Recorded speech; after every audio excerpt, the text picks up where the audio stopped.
Right, here we are ready for the last page of section 10.3 and the last page for, so this is the last page of section 10.3. We're going to talk about the Pythagorean theorem and the distance formula. Both are some mathematical applications of square roots. So usually we have square roots involved. So, Pythagorean theorem, if you remember, if we have a right triangle, I'll draw a picture first,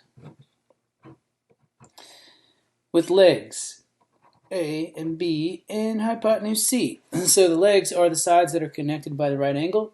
The hypotenuse is the side across from the right angle. Pythagorean theorem, if you probably remember, a squared plus b squared equals c squared. So this theorem can be used to find a missing side in a right triangle. So let's look at some examples. We're given a couple sides in each of these and asked to find the missing side. The first one, 10 and 24 are clearly the legs. So we could take 10 squared plus 24 squared. That equals the hypotenuse, which we don't know. And what we're asked to do is to find the unknown length. So this is equal to c squared.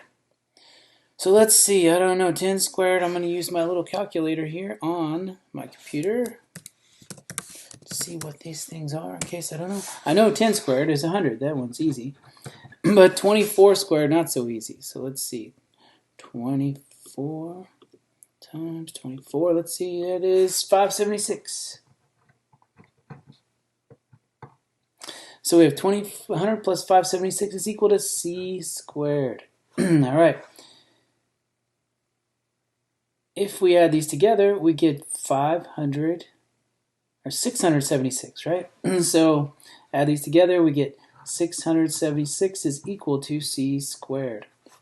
So to find the answer, to figure out what c is, we take the square root of 676. Let's see. So we're going to see what that is. I'm going to refer to my calculator and see the square root of 676 is 26. Take the square root. Now, normally, if we were going to solve an equation like this, we would need plus or minus over here. But because we're finding a length, and a length cannot be negative, we will have just a positive. So c squared, take the square root of both sides, we get c is equal to 26. Okay, let's look at the next problem.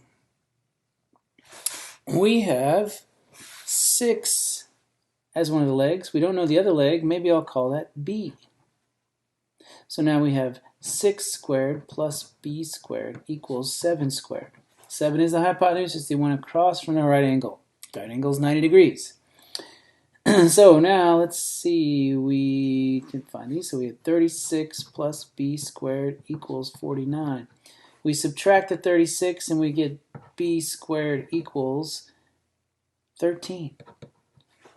We take the square root of 13. It's not a pretty number, so we will just leave it as the square root of 13. And then we have the last example. Maybe you should try this one on your own, see what you get. Good time to pause the video and practice independently. Normally, if we were in class, that's what I'd have you do. All right, hopefully you solved it, and then you resume the video. And now, let's see. The right angle is here, so 7 is a leg. We don't know this leg. Hypotenuse is 11. So 7 squared plus b squared equals 11 squared. So 7 squared is what? 49. B squared is b squared. 11 squared is 121. So I'm going to subtract the 49, right? So 121 minus 49. 121 minus 49 is 72. So we get b squared equals 72. Now, 72 is not a perfect square, is it?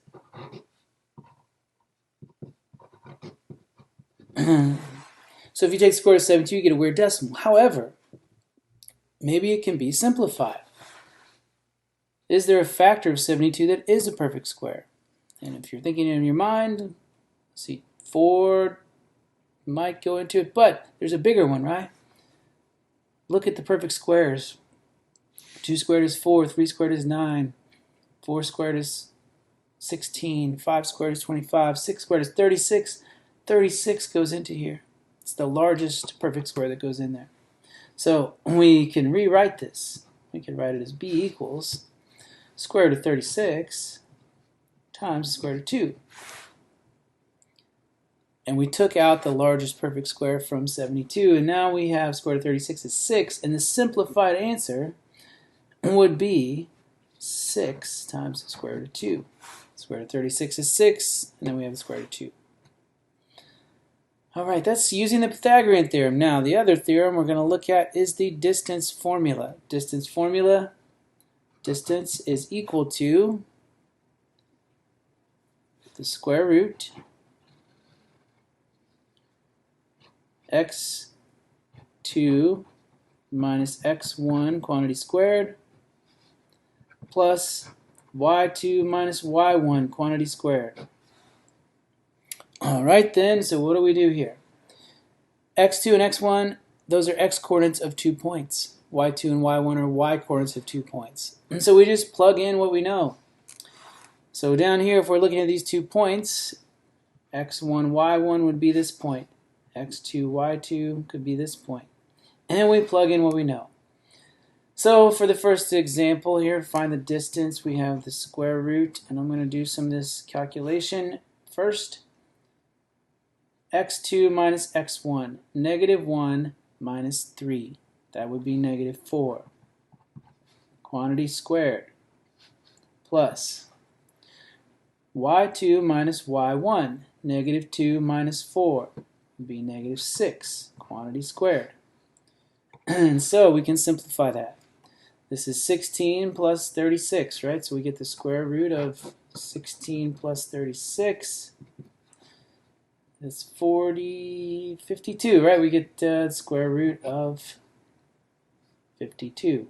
Now, question is there a perfect square that goes into 52 so we can simplify this? And there is, right? You can try different numbers, the different perfect squares. 4 works, doesn't it? 4 goes into 52. So we could write this as the square root of 4 times the square root of 13, actually. 4 goes into 52 13 times. And the square root of 4 is just 2, so we can write this as 2, square root of 13. Alright, now we have another example, same kind of thing. First point, x1, y1. Second point, x2, y2. So let's just plug things into the formula. x2 is negative 5 minus x1, negative 2. Negative 5 minus a negative 2 is really negative 5 plus 2, which would be negative 3. Quantity squared. y2 minus y1. So negative 2 minus 4 is negative 6. Quantity squared. So now what do we have? Square root of, what, 9 plus 36. 9 and 36 is, what, 45. Square root of 45. Does this have perfect square factors? You can try the perfect squares. 4, nope. 9, yeah. So we could write this as the square root of 9 times the square root of 5. The square root of 9 is 3, and so your answer is 3 square root of 5. And let's look at the last one here.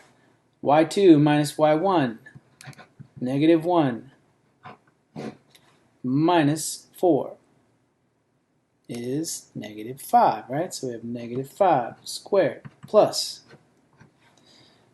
3 minus 4 is negative 1. So negative 1 squared. And so we get the distance is the square root of negative 5 squared plus negative 1 squared. That's the square root of 25 plus 1, which is the square root of 26. Oops, square root of 26. Now 26 doesn't have any perfect square factors. 2 and 13, nope. So this one, since it doesn't have any perfect square factors, we leave it alone. That's just the square root of 26. That's it for section 10.3. I'm going to stop this video and hopefully you get to work on the homework soon.